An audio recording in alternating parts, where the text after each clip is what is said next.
আমি কলেজে যাইতাছি, পারলে রান্নাটা বসাই। শুক্রবার আবার কিসের কলেজ? আরে মূর্খ, তুমি বুঝবা না, ক্লাস আছে। বেবি, এতক্ষণে তোমার আসার সময় হলো? আরে ওই গাধাটারে ম্যানেজ করে আসতে একটু সময় লাগছে। যাই হোক, এখন চলো জলদি। কি গো সোনা, তুমি আমাকে পাট খেতে কেন আনলে? আরে বেবি, আগে চলো, পরে দেখো। প্লিজ এসব এখন না। এখানে এত দামি বাইক কই থেকে আসলো? আর এমন শব্দ কই থেকে আসতেছে? এই উন্না আবার কার? তুমি কি আমার সাথে সারা জীবন এই পাট খেতেই কাটিয়ে দেবে? হ্যাঁ, যদি তুমি আমাকে প্রতিদিন এভাবে হাসাতে পারো। হাই হাই, এটা দেখি আমগো হালকের বউ কলেজে না যাই এইসব করে। ছি, ছি। পাটা হাল, তুই এখানে রান্না বান্না করছো, ওইদিকে তোর বউরে দেখলাম পাট খেতে একটা পোলার লগে আকাম কুকাম করতেছে।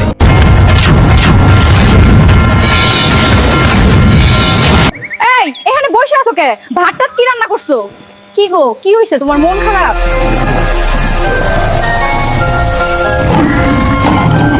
তুই কি করলি হাল্ক? যে নারী এত ভালোবাসার পরেও অন্যের সাথে পরকিয়া করে, তার বেঁচে থাকার কোনো দরকার নেই।